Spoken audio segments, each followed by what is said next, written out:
कर्मचारियों के लिए बड़ी खुशखबरी है। उनके महंगाई भत्ते में जोरदार बढ़ोतरी का ऐलान कर दिया गया है। इंडियन बैंक एसोसिएशन की ओर से बैंक कर्मचारियों और अधिकारियों को मई, जून और जुलाई 2024 महीने के लिए 15.97% की दर से महंगाई भत्ता दिया जाएगा। इस संबंध में आईबीए के द्वारा एक सर्कुलर जारी कर कहा गया है कि अब बैंक कर्मचारियों को ज़्यादा महंगाई भत्ता दिया जाएगा, यानी कि इस महीने की सैलरी में कर्मचारियों को ज़्यादा महंगाई भत्ता दिया जाएगा और उनकी सैलरी में भी अच्छा उछाल। एनपीएस कर्मचारियों के लिए बड़ी खुशखबरी, कर्मचारियों को अंतिम वेतन के 50% पेंशन की गई सिफारिश। सरकार राष्ट्रीय पेंशन प्रणाली यानी कि एनपीएस के तहत उनके पेंशन लाभ में बड़ी बढ़ोतरी कर सकती है।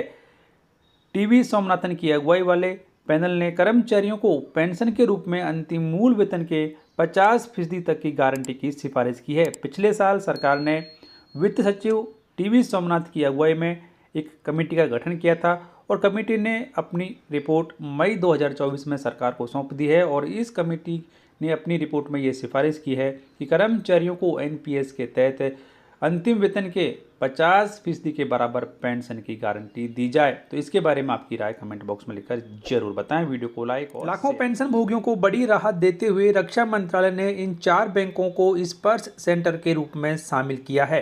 केंद्रीय रक्षा मंत्रालय ने पेंशन भोगियों को आखिरी छोर तक कनेक्टिविटी पहुंचाने के लिए 4 बैंकों को स्पर्श सर्विस सेंटर के रूप में शामिल करने के लिए एक एमओयू पर साइन किया है। रक्षा मंत्रालय से जुड़े अधिकारियों ने बताया कि डिफेंस अकाउंट डिपार्टमेंट ने देश भर में 4 बैंकों की 1128 ब्रांचों में स्पर्श सर्विस सेंटर की सुविधा देने का फैसला किया है। मंत्रालय ने bank of India, Canara bank, central bank of India और उत्कर्ष स्मॉल फाइनेंस बैंक के साथ यह समझौता किया है। ये बैंकें अब स्पर्श पोर्टल के तहत एक सर्विस सेंटर के रूप में डिफेंस पेंशनर्स के लिए आचार संहिता हटने के तुरंत बाद श्रम और रोजगार मंत्रालय ने प्रेस विज्ञप्ति जारी कर पिछले 3 महीने का अखिल भारतीय उपभोक्ता मूल्य सूचकांक जारी कर दिया है। प्रेस विज्ञप्ति के अनुसार फरवरी, मार्च और अप्रैल 2024 का अखिल भारतीय उपभोक्ता मूल्य सूचकांक जारी किया गया है। प्रेस विज्ञप्ति के अनुसार फरवरी 2024 का अखिल भारतीय उपभोक्ता मूल्य सूचकांक 0.3 अंक बढ़कर 139.2 अंक पर पहुंच गया। वहीं मार्च 2024 का अखिल भारतीय उपभोक्ता मूल्य सूचकांक 0.3 अंक घटकर 138.9 अंक पर पहुंचा। वहीं अप्रैल 2024 का अखिल भारतीय उपभोक्ता मूल्य सूचकांक 0.5 अंक बढ़कर 139.5 पर पहुंच गया है।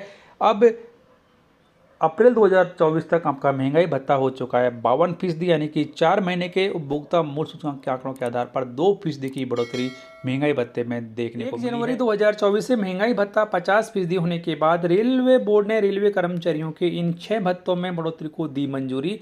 5 जून 2024 को रेलवे बोर्ड के द्वारा आदेश जारी कर रेलवे कर्मचारियों के 6 भत्तों में एक बार फिर से बढ़ोतरी किए जाने को मंजूरी दे दी है। अब ये भत्ते 25% बढ़ गए हैं, जिनमें रहेगा conveyance allowance to railway medical officers.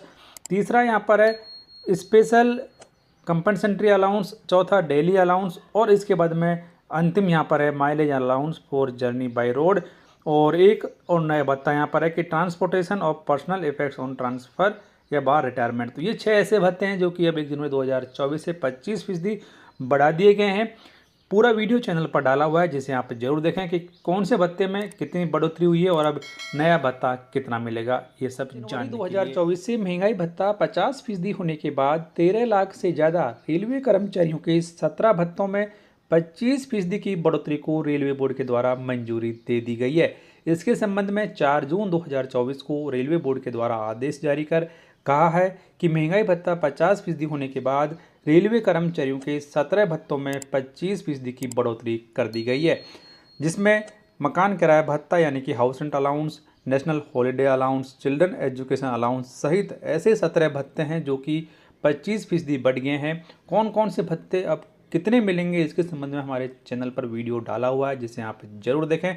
लेकिन ये एक बड़ा आदेश 13 लाख से ज़्यादा रेलवे कर्मचारियों के लिए कि अब उनके 17 भत्तों में 25% की बढ़ोतरी रेलवे बोर्ड के द्वारा कर दी गई है।